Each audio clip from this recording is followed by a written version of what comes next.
Now my friend Chris will continue with the presentation.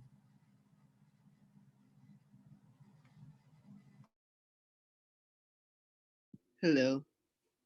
Um, so once you uninstall the Flask framework, let's begin.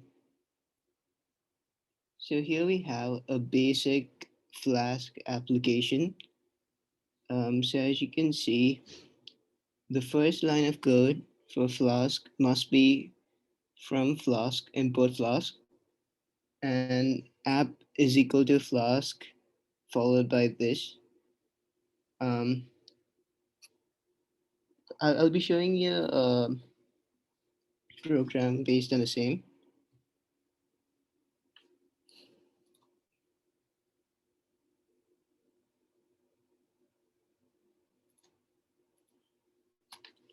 So here I have my Visual Studio Code.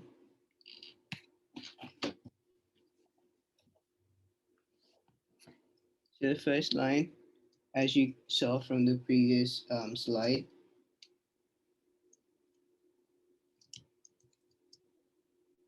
I'd highly recommend that you guys also um, do this with me.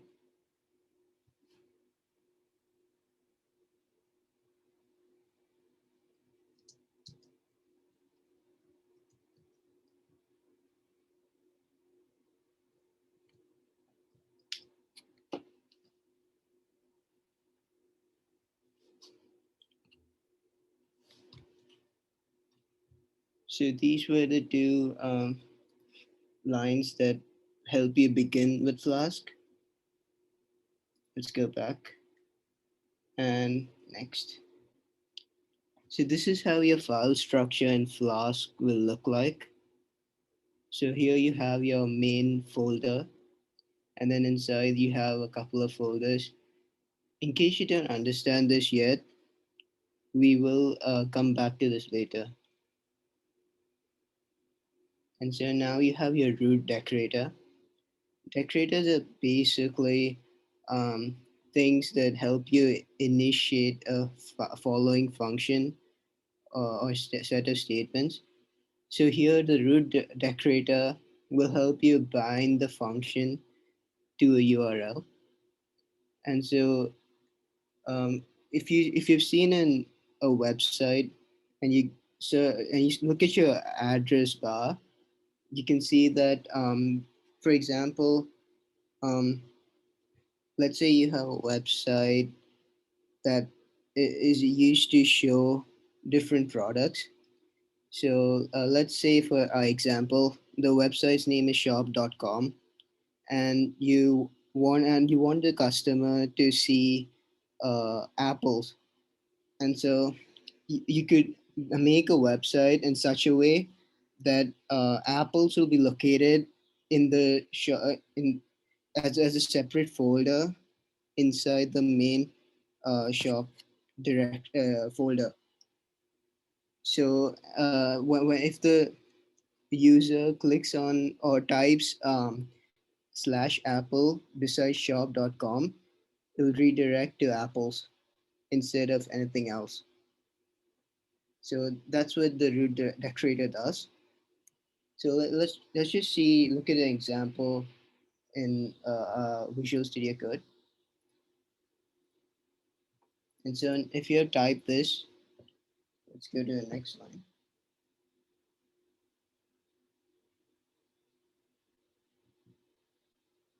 Oh, I'm sorry. It's supposed to be capital F.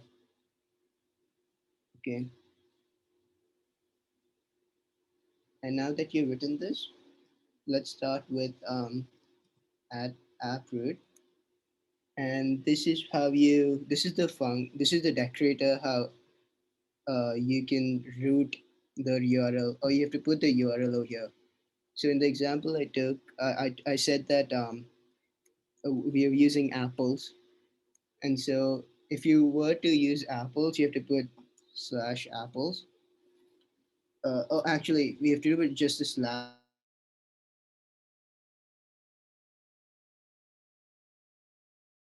and in the next part, we will write the actual apples. here you could write apples, but for our purposes, we are gonna just leave it there. Okay, now let's start with the basic function here. So def is how you is this is how you create a function. So you write def and then any function you want. This particular part could be anything that you want. And let's write a simple function, return index page. So this is a simple function, and what return does is that whatever value you have here, it could be anything, but whatever you have here it just returns it to whatever the output place is. So if in our case in Flask, you'd see this on the browser window. Yeah,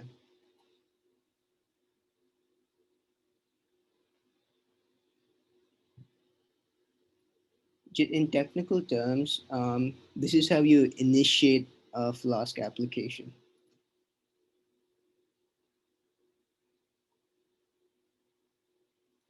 So back to the BPT.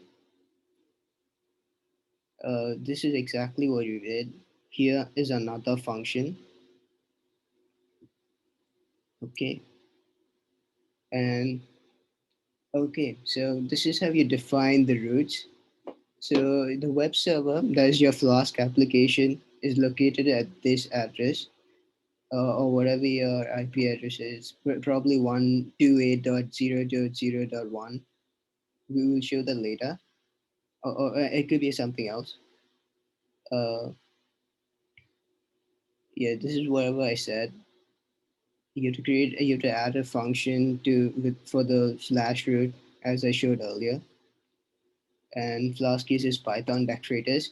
So the app root that you saw previously was actually a Python decorator itself, and there can be any number of roots in your application.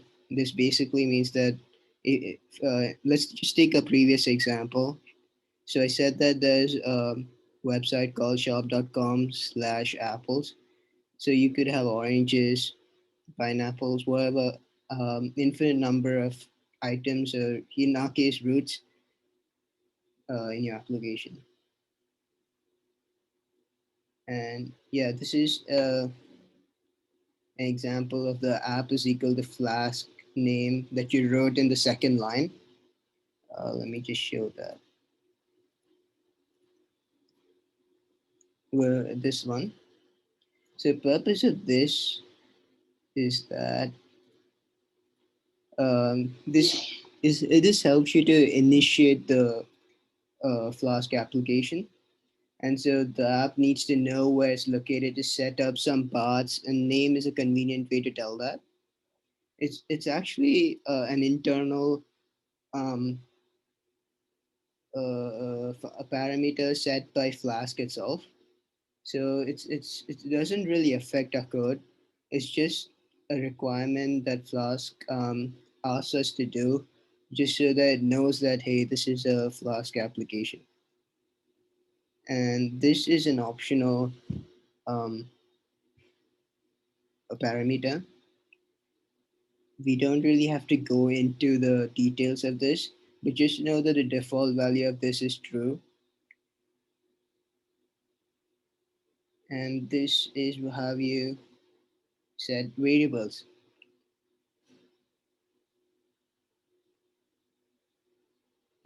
This is pretty much what we did before, except that variables are basically what you see here. For example, here is written user percentage s and post percentage d, and well, we don't really need the percentage and all that. Will be, for example, in the program that I showed you, it says index page. If you saw it here, this would be a variable, and yeah, I'll be showing you this browser window and how it actually starts. And so yeah, we are there. we got templates. So templates are what you'll be seeing on the browser window. So right now, if I were to run my Visual Studio, my program over here,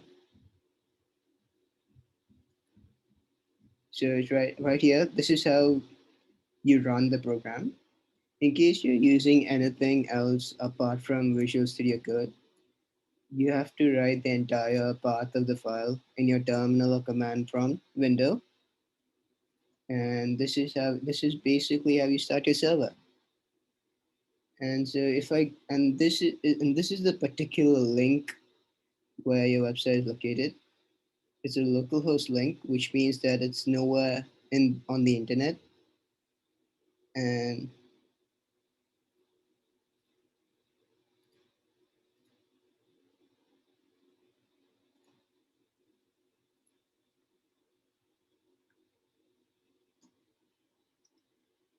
just a sec.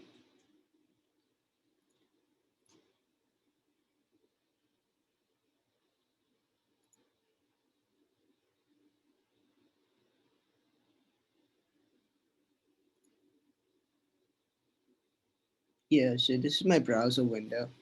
So if I go to the particular link over here, you could either do Control plus click, or I'm assuming Command plus click on Mac, or you could just copy this code, this particular link, and I'll go to my browser window and click enter.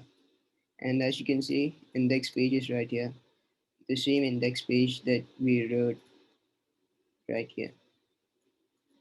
So it's that easy to show a Flask application in your browser.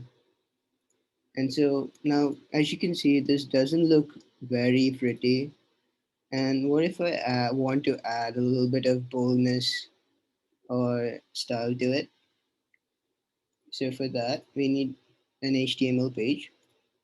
And so for that, Flask requires you to have a folder inside your main folder.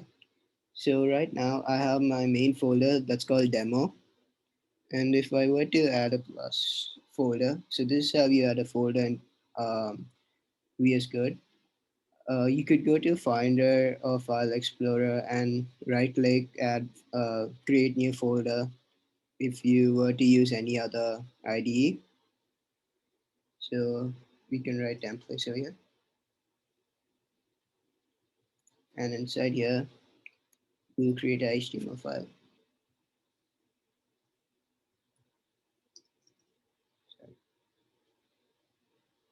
Okay.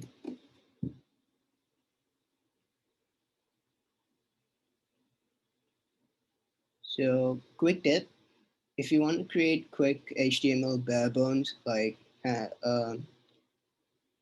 if you wanted to not type all this and all this with your hand, you could simply do this, and VS Code will put the entire code right there in front of you. So that's just a quick tip, and we'll be naming our HTML page hello world.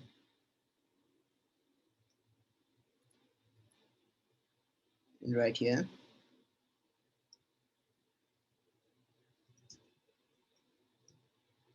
this is, you don't have to worry about this. I shall explain this particular code later in the workshop. This is called Ginger, which basically allows you to use certain elements of Python in HTML itself. There's a Flask feature, and it's called the template framework of Flask. And so we'll put some H1 onto hello, just to customize a little.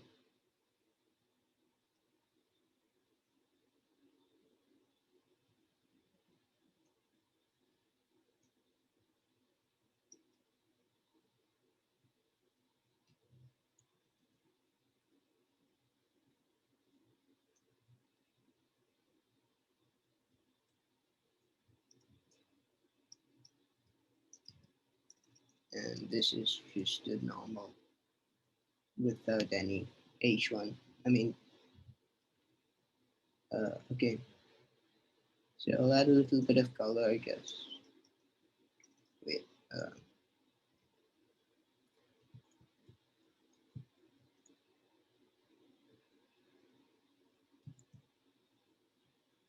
okay. I'm hoping that everyone here knows HTML. Um, okay, so this is a template is ready. This is very basic, and just for the purpose of this small session, we'll be using this. And to initiate this particular HTML file, we'll be creating another app root.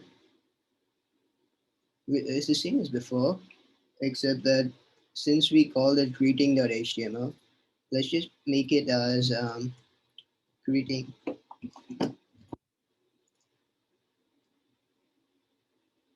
And in case you want more websites within this, then we could create this. Like,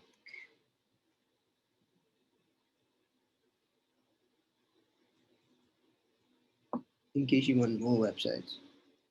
And this is really not necessary, but in case you want, then yeah.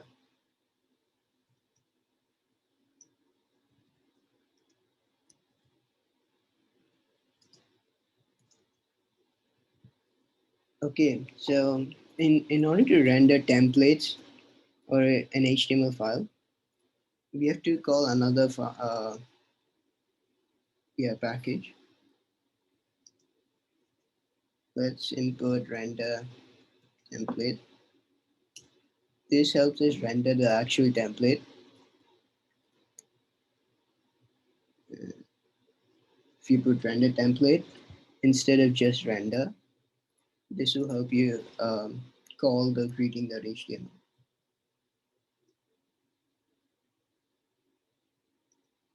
Oh, and name is equal to name is basically you calling over here. So name is a parameter. Right here we have none as the value of the name. We don't really have to worry about that. Just know that you have to call this.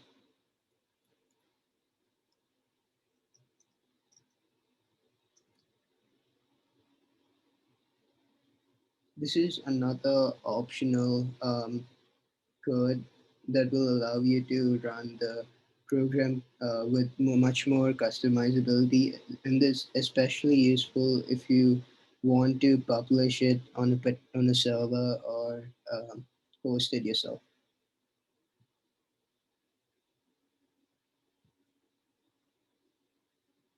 And so I'm asking it to run the server on this particular host address, which is my default local host port.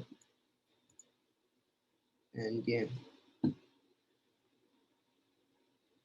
I'll give you like a minute to copy this.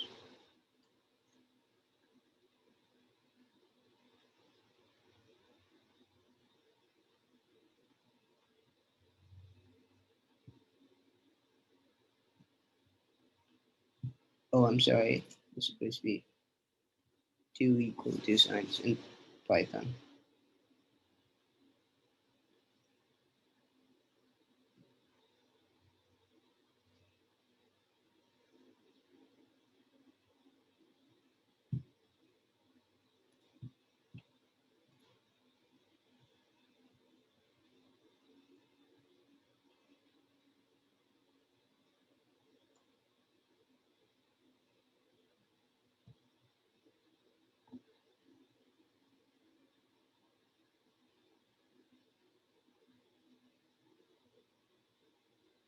Okay, so now I'm hoping that everyone's copied this. And let's go back to our PPT. And yeah, this is exactly what we did. And templates, this is the definition of a template. I took this from the Floss website itself. Templates are files that contain static data, such as your CSS and JavaScript, if you have any. We haven't put any for our purposes right now. I will show you how to actually make static files. It's really easy. Just make a static folder and put your static files within the specific folder, such as CSS or JavaScript. He'll be showing that later, as well as placeholders for dynamic data. A template is rendered with specific data to produce a final document. Flask uses the Ginger template library to render templates, as you told you before. And this is how a template works. So if your authentication views are basically log in and log out. We haven't really done it here, but you could go to this Flask website and check it out there. Ayush will be showing you more about um, other Flask features. And okay, so in your application, you'll use app templates to render HTML, which will display in the user's browser. So let's go back to our code here.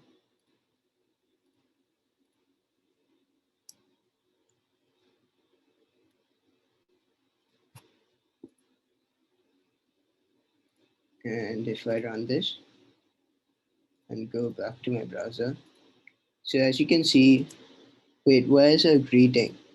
Wait, it's not here. So, but remember that we set it over here at slash greeting, and we set nothing to show index page, which is exactly what we're seeing here. So there's no slash, and that's why we are seeing index page. And so if I were to put a greeting over here, there we go. We see a HTML template right here.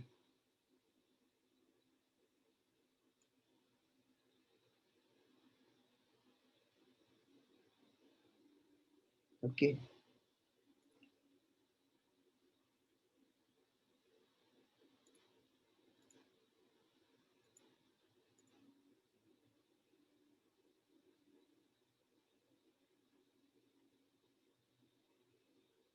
and this is just a basic introduction to forms and request object. If you have done HTML before, you must be remembering forms and how you wrote, form field and all that with the submit button. But if you remember, you really didn't, after you press submit button, it really didn't go anywhere else. I'm assuming you either put a button in here or a pop-up to show that the form has been submitted, but really didn't go anywhere. So if you want to actually process the form, save it in a database maybe, or do something with it, then you have to use forms and request object. And this is pretty much similar. Actually, there's just a small line that you need to write over here. There's after your input value and submit.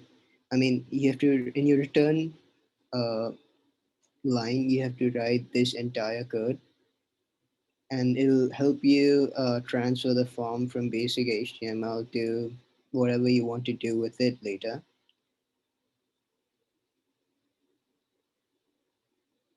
And yeah, now I shall be showing you another project that shows many more features of Flask.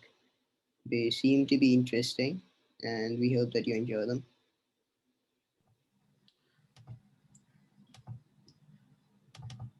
Hello, everyone. I am Ayush. Now, Chris has explained you the basics of flasks, and what I'll be doing is I'll be showing you how to create a very basic but functional application using Flask. Now, first of all, let me explain you what we'll be doing with the application. The application will be a website to manage vocabulary. So we'll be able to put in words, and the website will tell us the meaning of the words, the antonyms, and the synonyms. Now, to store all the words somewhere, I'm just talking about the logic here, we will have to have a database. For this particular project, we are making the database as a CSV file, which will store all the words. Now we will also have a website with a form in which we will input the word itself. So after getting the word, we will get the meanings, and then we will enter those meanings in the database. And we will be showing the database so that the meaning of the word is visible. Now you will be able to put in a word and then get its meanings, antonyms, and synonyms. I will just show you how this thing should look. Now, before doing that, I will actually like to explain the file directory structure which Chris hinted at. Now, suppose this is my folder where I'm creating my project. This is called live demo here. To put in the HTML files, you have to create another folder called templates. It's called templates. And where in the templates, you put in your HTML file. Now there's another folder called static. Now what static means is all the files that are not changed. To store all the files that are not changed, you create a static folder and then you make those files here. So all the CSS files, all the JavaScript files, all the images should by good practice go into the static folder.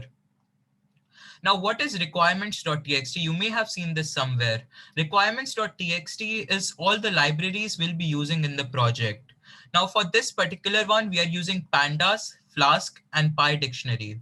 You don't need to know anything other than Flask for this, for the purposes of this workshop. But PyDictionary is a library which can tell you meanings, antonyms, and synonyms of a word. And Pandas is a database managing library. So if you missed it earlier, if you have to install any library, you just first see the library name. So let's say it's PyDictionary here.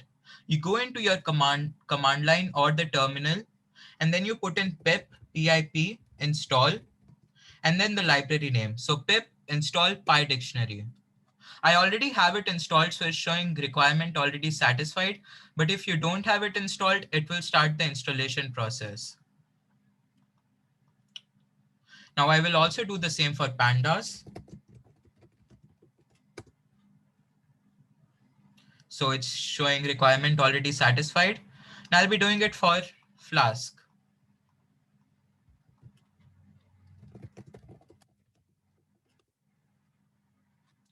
Right. So all our requirements have been installed. Now, some users were finding difficulty in running the file. Basically, to run the Flask project, after you've created a .py file which contains all the code, you open the command line wherever your file is stored. So here it's in this folder. I'll just type cmd here. So it's in the live folder directory right now. Then I will type Python and then the file name. In this case, it's called dict.py. Right, so it has started running the server. And now this is the URL which I get. I will open my web browser, then I will paste the URL. So this is the website that we'll be creating today. Here you put in the word which you want to search for. So let's say I want to search here. Let's say I want to search the meaning for the word dog. I enter the word dog here and then I click on submit. So the website will load. And then as we can see on the second page, we have the word dog here. If I do search dog here, then it'll show dog. And this is its ID. This is its meaning. We have the synonym and the antonym. The cool thing about this project is even after you close your server, all the words that you've entered will be saved in the CSV file. So this is the CSV file and you'll be able to see all the words here. Now enough talking and let's actually jump into the development of this.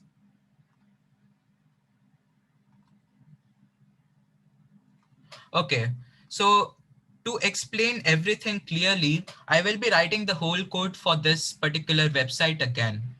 We have the main.py file here. We have the templates and the static.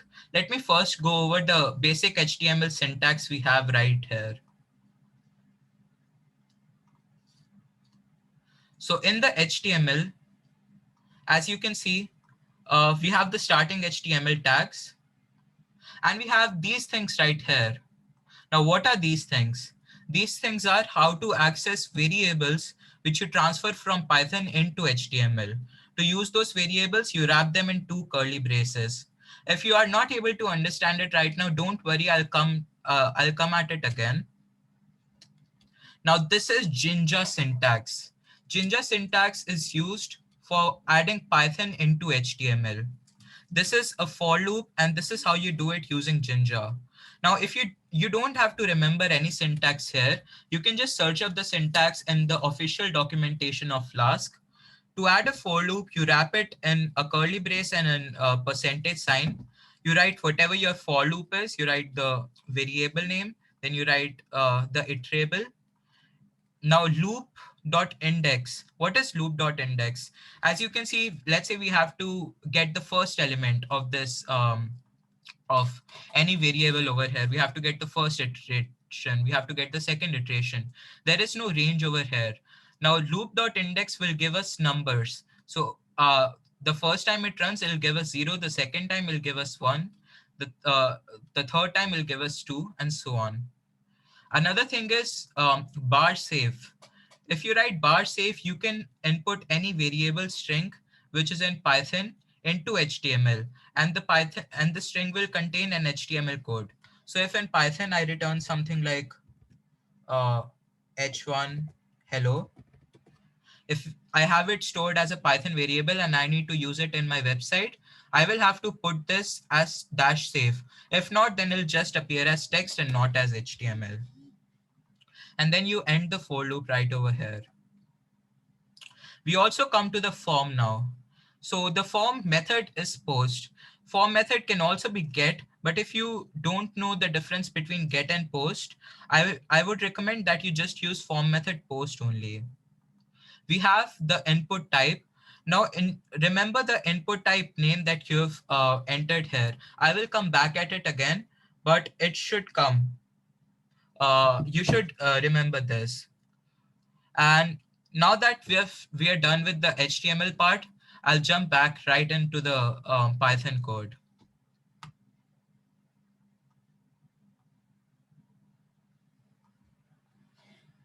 Okay. So my first line is import PyDictionary from PyDictionary import PyDictionary. This is we are importing the library right over here. Now the library has a module named PyDictionary, so we are importing PyDictionary from PyDictionary. Then we are importing pandas and naming it as PD. We will also be requiring the OS library, which is an inbuilt Python library. And then we'll be importing Flask. Now, as Chris told you, to add HTML and return it, we need to use the render template module from Flask. So we'll do from Flask import render template. We also need to use request if we want to get something from the form. So we'll do from Flask import request, and then from Flask import Flask, which is how you initiate the main Flask file. Now this is the initiation of the PyDictionary class or module. I've just stored it in a variable called dictionary. Now I will initiate my Flask instance. To initiate my Flask instance, I just stored the Flask instance where I put in the name underscore underscore name as the parameter. I've stored it in a variable called app. Now, as Chris told, to add in routes, we add a function decorator, and the function decorator looks something like this. So we have @app.route. We have the URL right over here. So this is just the basic URL. And then we have methods. You won't be using methods unless you're using forms. But if you're using forms, if you're getting data, then you have to write get and methods. If you're posting data, then you have to write post and methods. If you don't know the difference between the two, I would recommend putting both in. Now we define our function. We use def followed by the function name to define the main function itself. Now we have to think of a logic here, how to build our website. Um, there can be two situations. Let's say a person doesn't enter any word in. Then there's one situation. So we'll be creating one if statement for that. And there's another situation where the person just wants to look at the words. So he's not posting anything. He's just looking at the old words. So we'll add an else statement to cover that as well. Now for the first if statement, I have to, we are here we are saying request method equals to post. This if statement will activate anytime the person presses the button submit in our form. Now to request whatever word he said, we'll do something like word3 equals string request dot form word. What is request? Request is the module name of Flask. Dot form is a function inside that module. And then word is the name of the so I told you, remember this word. This is the name. When you do request.form and then you pass in the parameter, this is the parameter you have to pass.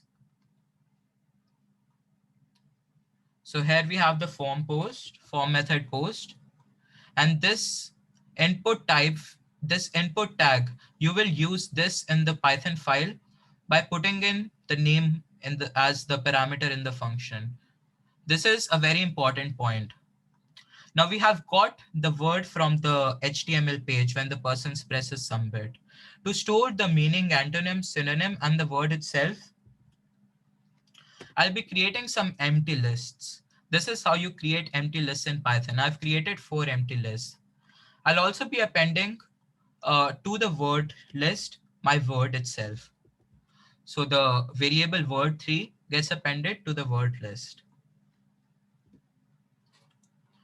Now what I have to do is every time the person presses this submit button, it will request a form, then it will store it in this list.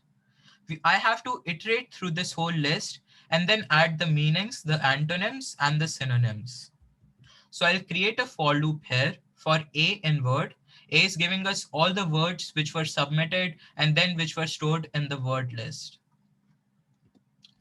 Now comes time for the amazing part, how we will get the meanings and the antonyms and the synonyms of the word. This is where the PyDictionary library will come into play. I have added this piece of code here. This is a try and except. Now, why have I added a try and except? Try and except basically says if this particular piece of code doesn't work, then you append not found instead of making the code break, because there might be some words whose meaning is not present. So I'm doing meaning.append. Meaning is the list over here. Dictionary.meaning A. If you have to get the meaning of any word, you do this. Um, so this particular function, dictionary.meaning, and the parameter is the word itself, which you have to get the meaning for, returns a string, returns the meaning of the word.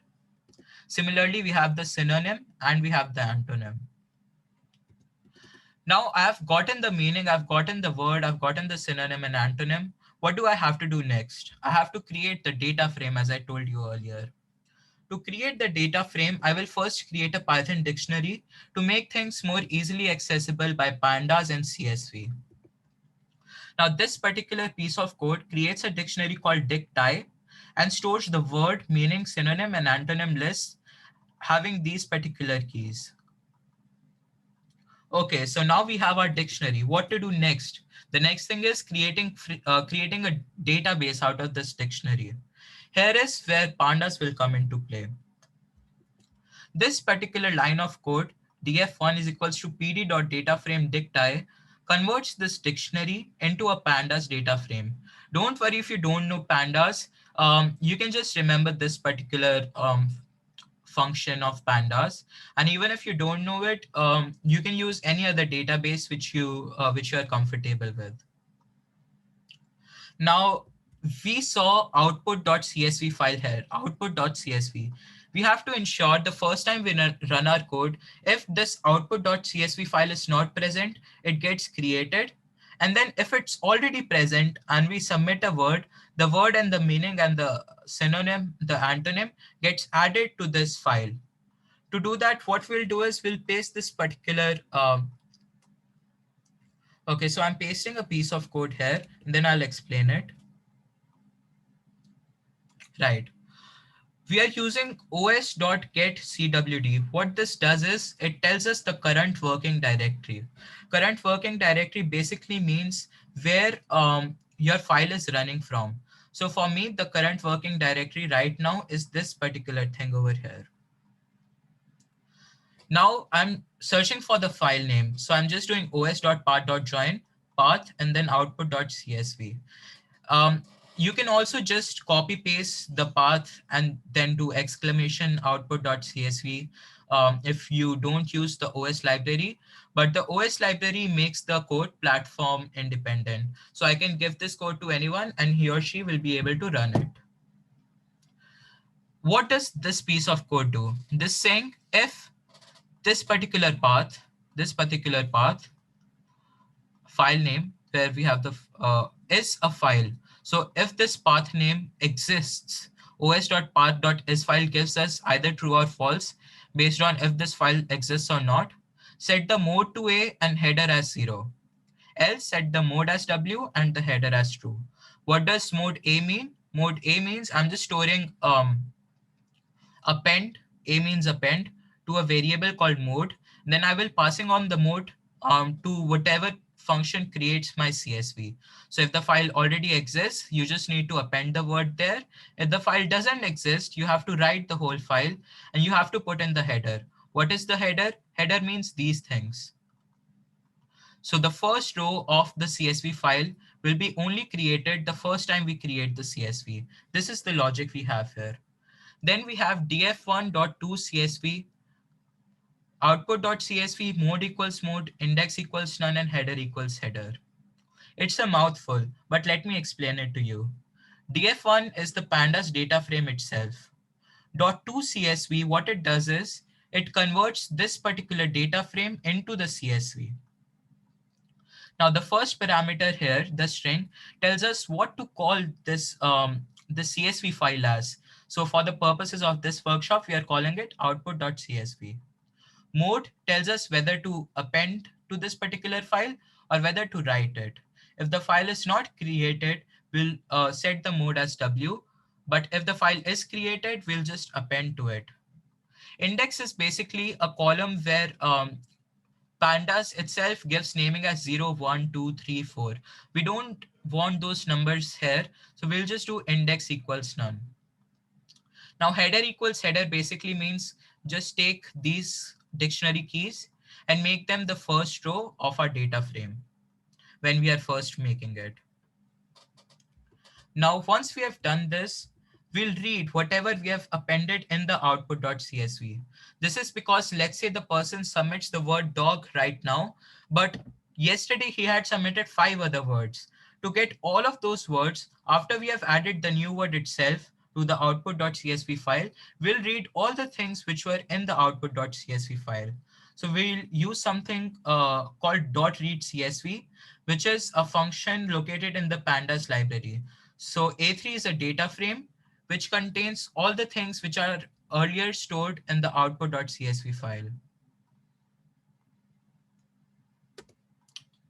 Okay, let's move on. Now, this particular if statement is almost about to come to an end. The thing, the last thing left is to return the render template.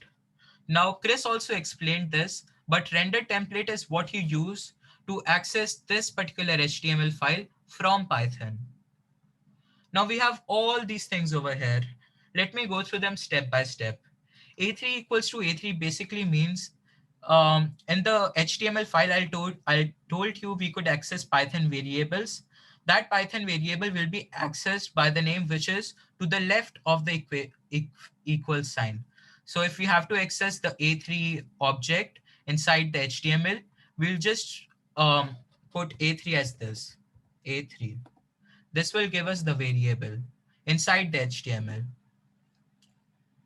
I'll come to this at the end. We have name equals name. I made basically name equals name just means that the file name here should, we're just making a variable which contains the file name. You can put in anything over here. You can also put, let's say ABC equals Ayush. Now, if you have to write Ayush somewhere in the HTML file, instead of writing Ayush itself, you can do this ABC in the HTML after you return it from the render template. Now we come to this big chunk of code. What this does is it takes in whatever we read from the output.csv file, and it converts it to an HTML, to a string, which is the HTML code. Now this is where the safe parameter comes into play. So this particular piece of code, this is a string which contains HTML itself. Now to use it as HTML here and to not display it as text, we add this thing, bar save. Okay, I'll go back to the code again. Now we are doing a3.html index equals false. As I told you, we don't want any numbers in our table. Then we have border equals 0. We don't need any particular border because I will be adding all those things using CSS. We have table ID, which will give our HTML, here. We have the table ID, which will give us our HTML ID. So the table here, table looks something like this. It will have a parameter called ID, and the ID will be whatever we set here. So table ID is the ID. And the class will be table dash class. So what this means is whatever this particular HTML gets created in that class will be equal to this thing, table class. Also, guys, if you don't seem to understand all the pandas functions over here, don't worry. You don't have to remember any particular library, the whole of it, to just use it. All the parameters and functions that you have to use, you can just find them on the internet. I have handled the first if statement here.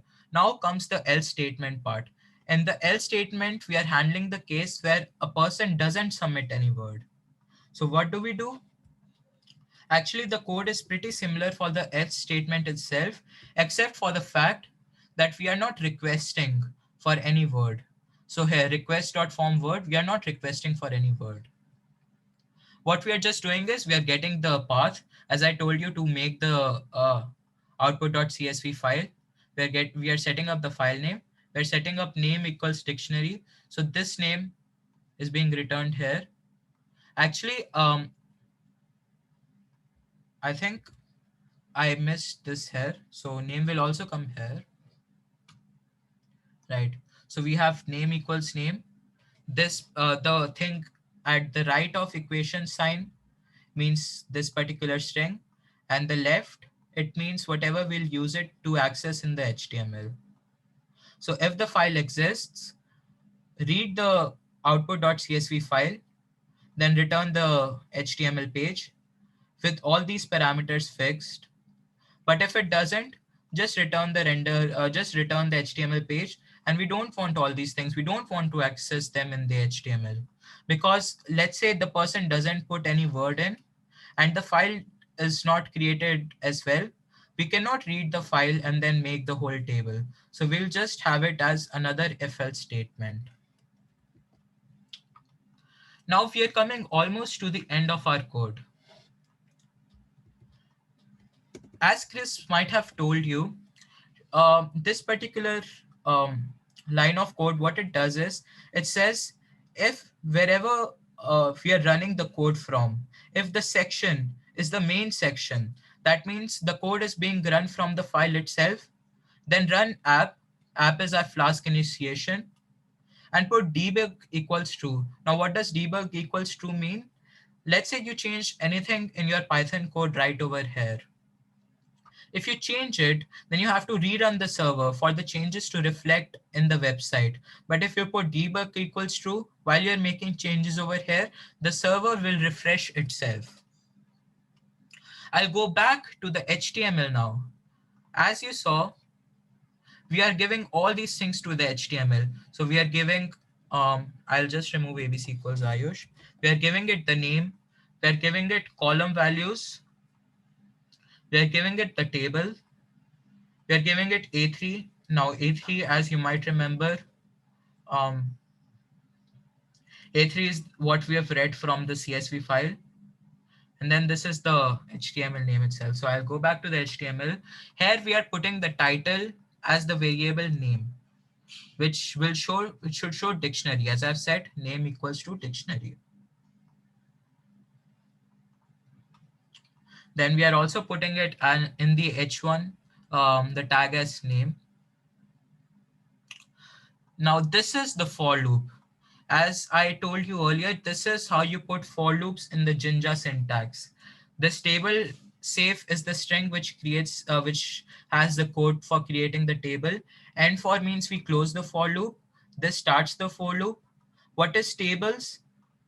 As you can see here, tables is the thing we are returning. What we are returning? We are returning the HTML for the table. That is tables.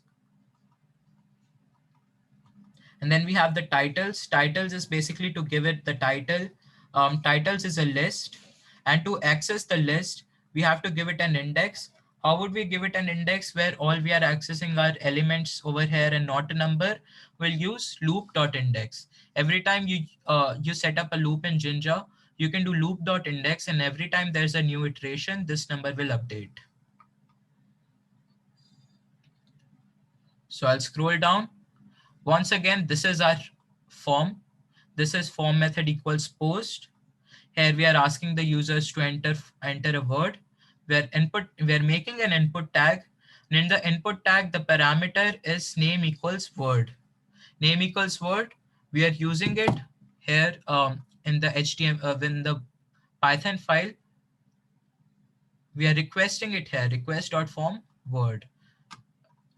And then we are naming name equals word here, input type equals text. And then we have also input type equals submit, value equals submit, and the style is just a bit of CSS that I've added. Okay, so we have written all the code here, and now our project should work. So what I'll do is, to run the project, just go to your whatever to your command line or your terminal, type Python, and then type the file name. I've right now created main.py, so I'll just do main.py prefixed by Python. If your computer doesn't accept this, try Python 3 main.py. That might also work. Okay, no module named PyDictionary. Now, these errors are bound to happen when you create a program. The big thing is how to solve them. As we can see in Visual Studio Code, you might also face this issue. It's written base over here. What this means is it has created a virtual environment for us named base, and we have to install all the libraries in this virtual environment. Now, to fix all this hassle, what you just need to do is you open the command line or the terminal outside Visual Studio Code. So as you can see, there is nothing prefixed over here. There's no base written. There is no virtual environment. So I'll just type the same thing over here. Wait, I think you guys cannot see my my terminal. I'll share the whole screen. Chris, just to check, is the command prompt visible? Yeah. Okay. So what I'll do is I'll type Python or Python 3 if that works for you. Name of the file followed by .py. Fingers crossed, yes, our server is working. It's running on this particular address. I'll copy this address. I'll open an internet browser and then I'll go there. Voila, see our project is working now. Now, when you first create this project, if you're following it along with me, you might notice that the project doesn't look as beautiful as this. Where did all these colors come from? Why does it highlight when I go over the particular cells in the table? That is because of the CSS and JavaScript, which I've stored in the static folder. If you have any CSS or JavaScript file which you are using it to style your HTML, you just reference it normally. So here I've referenced my style sheet here. So just use it as basic HTML syntax. We go back one directory, we go into the static directory, go into the CSS directory, and then we pick up the style.css file. I will not be explaining the style.css and script.js here because it's out of the scope for this workshop. But even if your web page doesn't look that great, you just have to add in some CSS and JavaScript and that will do the trick. Now, Just to show the functionality again, if I enter any word over here, let's say post office or postman, let's do postman. I'm submitting the word. When I'm submitting the word, as you guys can see, this method would run. If request method equals post, this if statement will run, and then it'll request for my word which I've typed. So the word which I typed here, it will request for this word. This variable will get that word. I'm creating empty lists here. And then dictionary dot meaning A gives us the meaning of that word, the synonym, the antonym. And if it didn't find those, it'll just do not found, not found, not found. This will create the dictionary. We convert the dictionary to a data frame. Then we check if a database file is already present or not. In this case, we are using CSV as our database. If it's present, then just append this word and the meaning to it. If it's not present, then make the file. If you are making the file, then ensure that all these things are present as the first row. As you can see here, word, meaning, antonym. These are our keys to the dictionary. So all these things will be present if you do header equals true. If you do header equals 0, we don't want every time we append these things to come. So if the file exists, we are doing header equals 0. We are converting this particular data frame into a CSV, and then we are reading from that CSV. We are reading from the CSV because there might be words in the data frame which were added at a previous time, and we need to display all the words. Right. So if I go to the second page, as you can see, postman, a man who delivers the mail. This is the synonym, and this is the antonym, and this is the meaning. And that was our project demonstration. Now, while following the code, if you had faced any errors, just put them in the chat box and I'll go through them. This is your time to put in all your errors and queries.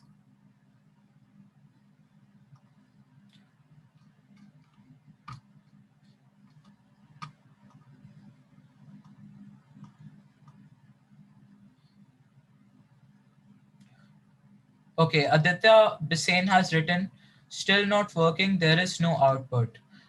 If you followed all the steps in the workshop, so if you created the Python file and you wrote all the code here, to get the output, you run the file just like I did using my command prompt. You take um, you take this URL which we got, and then you enter it in the Chrome browser or any other browser you prefer. So that is how you will get this website output.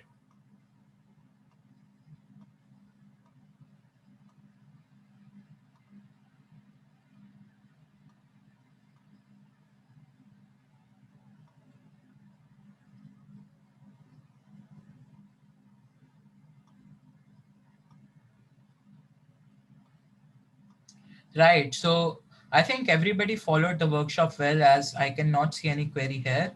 We still have 20 minutes left. So let's try to experiment a bit. Now this is completely spontaneous, but this will show you how development in Flask might look like. I have created this complex project over here, but now I will just right now again create a very simple one to reiterate over the whole things and to show you an idea of how Flask works. And if you are creating a project yourself, how you have to get started with it. Now I have around 20 minutes to do that. So I'll quickly show you how you can get started with a new project for yourself in these 20 minutes. I'll call this new project demo app. I'll open my Visual Studio Code here.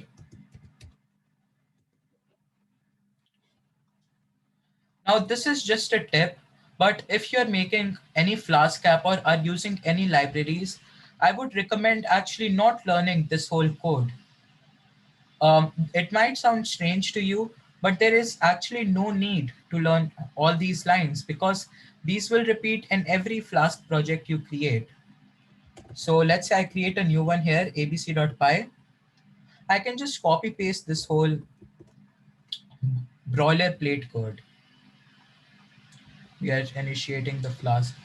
Now, for this particular one, I'll not be using the request module, so I'll just remove that one. the small impromptu project that I'm doing. Then we'll start with the app route. Let's call an app route Ayush over here.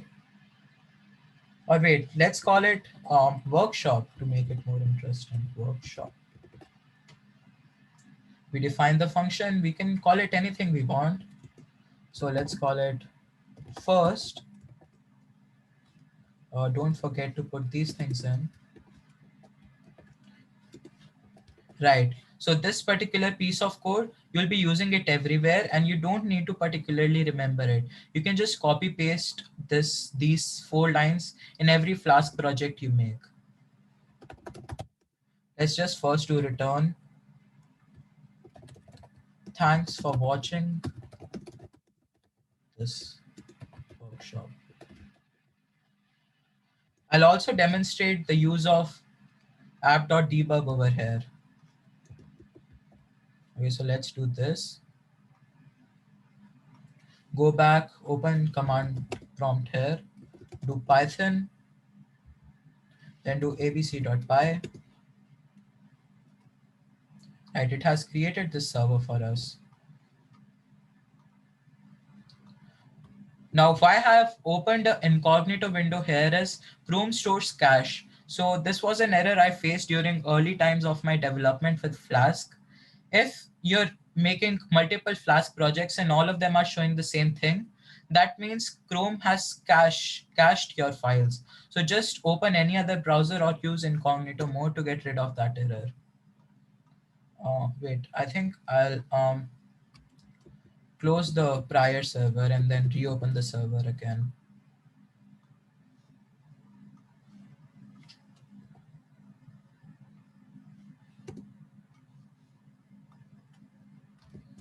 Let me use Firefox. As you guys can see, these are some of the errors you might face when you're creating your own Flask project. So it's good that okay, right, yes.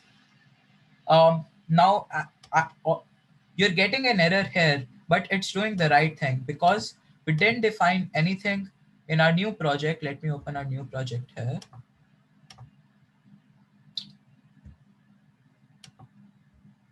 So in our new project, we didn't define anything for the base URL. We just defined it for the workshop URL.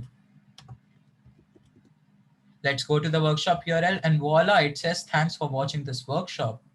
I have 4 more minutes. Oh yes, I have to show what debug equals true does here. So let's say if I have to change this string over here and make it say something like come back for another training tomorrow. If I save my Python file, my server will automatically refresh.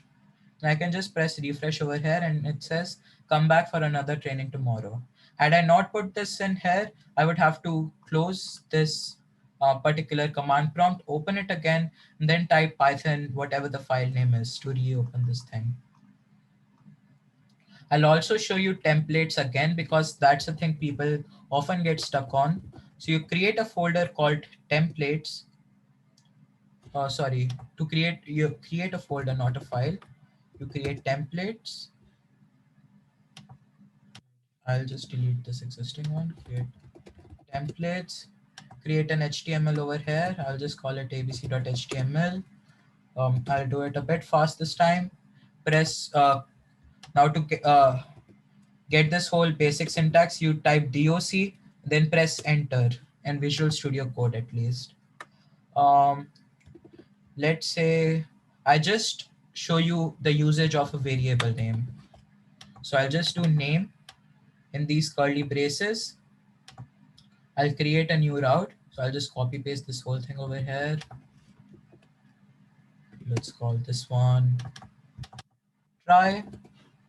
Instead of return string, we'll do return tender template. And then the name of our HTML file, which in this case is abc.html. I've saved this. I do not need to restart my server because I have debug equals true here. Then I'll go to try over here.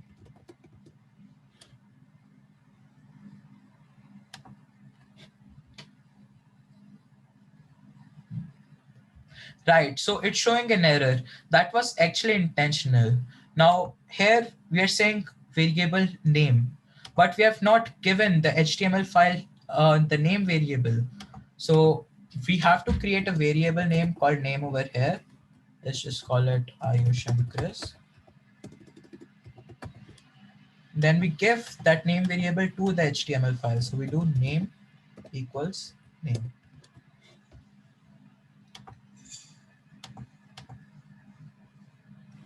Now, if I just clear it, go over here, we're using the name. Let me just enclose it in paragraph tags for the sake of code.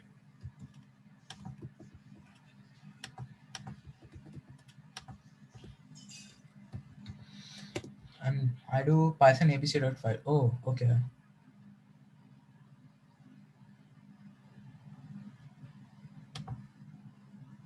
Right. This is another thing you have to keep in mind. Now, it showed this particular new project showed us an error. Why? Because it's saying function mapping is overwriting an existing endpoint function first. We already have a function here called first. We cannot reuse it in another route. So I'll just change this first to second. As you can see, when you'll be creating your first Flask project, you'll be facing many such errors. But the biggest thing is to solve those errors and get your project working. See, our file is not giving us any errors. Now we'll just go to try, and voila, it says Ayush and Chris. Now, if you have followed this code one more time, and I would recommend you to do this practice over and over again till you feel comfortable. If you have any queries or any errors or anything you want to ask, you can put that in the Q&A box. Chris, do you have anything to add? No, Right. I'll just. Um, are you done with the presentation? Huh? Are you Yeah. done with your demo? Yeah. So I'm done with my demo. Okay.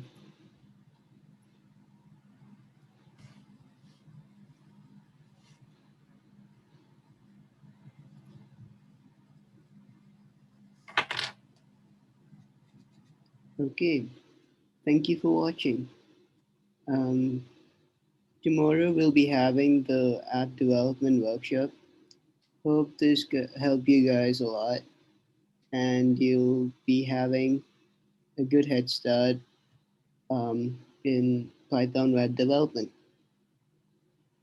If you guys want to learn more, I'd highly recommend you to go to the Flask website, where they have a very comprehensive documentation. And if you have any questions, you could still put it in the chat box there, and we'll wait for 2 minutes. If there isn't any, well, you could leave. Thank you. Thank you, Chris and Ayush. Thank you, participants, for attending it. Hope you'll explore more on these features in the month of June holidays so that you can compete well in coming hackathon in the month of July. Okay, have a good day. You may exit the Zoom meeting if we are done with. Ayush and Chris, thank you very much.